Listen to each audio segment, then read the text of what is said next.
हम इस कानून का समर्थन के लिए यहाँ खड़े हुए हैं। इन्हीं शब्दों के साथ जय हिंद जय भारत। अधीर रंजन चौधरी।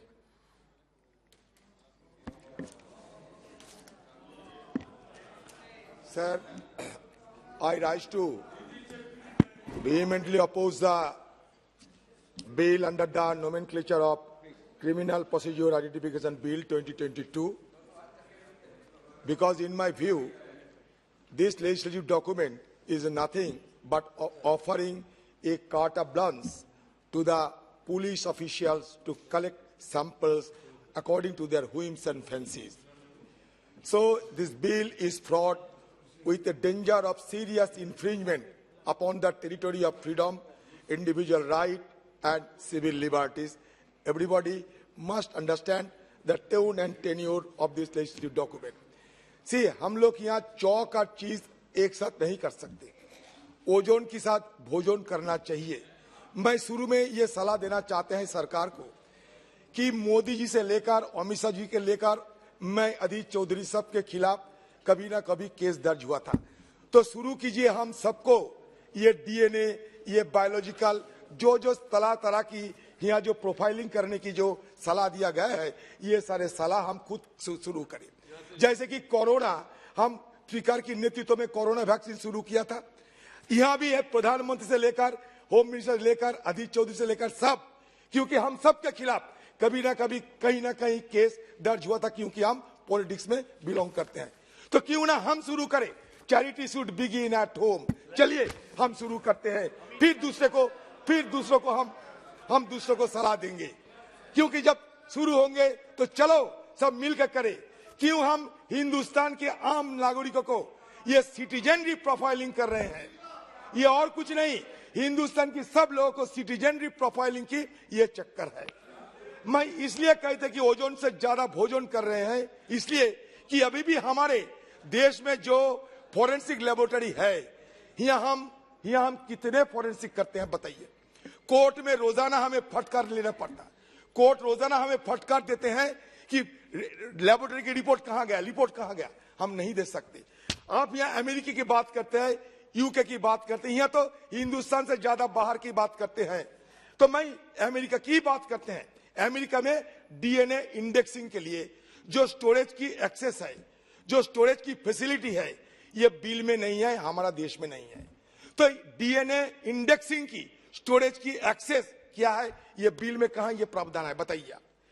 ये सिंपली ये बिल ये लाया गया दिखाने के लिए कि हम बहुत कुछ कर रहे हैं हिंदुस्तान में। असलियत में ये बिल को सामने रखकर हम हमारी जो अधिकार है, ये शुरू के दिन से हम इसको विरोध किया था, इसीलिए कि हमारा देश में, हमारा संविधान में हमारा जो अधिकार है, ये अधिकार को सुरक्षित रखना, पालन करना, ये हमारा जिम्मेवारी है। सिर्फ मैं 3 इलस्ट्रेशन बताना चाहता हूं, सिर्फ 3 इलस्ट्रेशन देना चाहते हैं। मान लीजिए एक व्यक्ति की नाम होता है डब्ल्यू। ये person W is found guilty of rash and negligent driving and fine ₹1000। He may have his signature collected and stored in a central database for 75 years. The bill permits it. क्या जरूरत है इसका बताइए। मैं और एक illustration देना चाहते हैं कि मान लीजिए एक व्यक्ति की नाम एक्स है। ये person x is arrested for an offence. He refuses to give his fingerprints. ये थोड़ा ध्यान में सुनिएगा Amit Shah ji. He refuses to give his fingerprints. He is charged with preventing a public servant from performing his duty. Section 186 of Indian Penal Code 8060. His fingerprints are forcibly taken under both cases. He is subsequently discharged from the original case. However, as he is guilty under Section 186 of the Indian Penal Code, in the second case, his fingerprints can be stored for 75 years. This implies that anyone who is arrested for any offense and refuses to give measurement can have their data stored for 75 years, even if they are acquitted in the main case. तो इसका नीति गीटी को समझाइए, इंटीकेसी को समझाइए। मैं और एक इलस्ट्रेशन देना चाहते हैं। मान लीजिए एक व्यक्ति की नाम Satyapal ji. Satyapal ji defines section 144. Satyapal ji defines section 144 order under CRPC unlawful assembly and is arrested. His fingerprints are taken. The bill does not require, mind कीजिए, the bill does not require a connection between the measurement and the evidence needed for investigation. ये mark कीजिए. He is found guilty under section 188 of the Indian Penal Code and fined ₹200. His fingerprints will be in the database for 75 years. आपको और एक बात मैं कहना चाहता हूं, बहुत सारे मेंबर शायद इसमें नहीं कहे हैं कि ये बिल के जरिए एक प्राइवेटाइजेशन के एक चक्कर हमें देख रहे हैं कि प्राइवेटाइजेशन ऑफ क्रिमिनल इन्वेस्टिगेशन होते जा रहे हैं.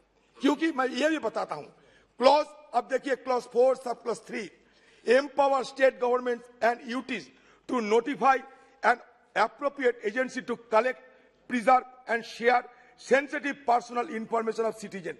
In the absence of any restriction on the scope of the notification under clause 4 sub clause 3, it cannot be ruled out that the task of collecting, preserving and sharing measurement may be assigned to a private agency.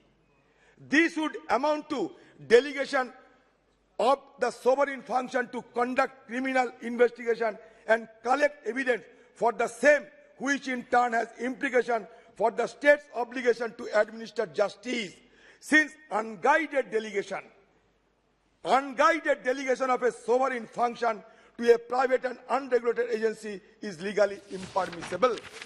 That is why, यही तो privatisation, यही तो कह रहा हूं, ये तो privatisation की तरफ जा रहे हैं.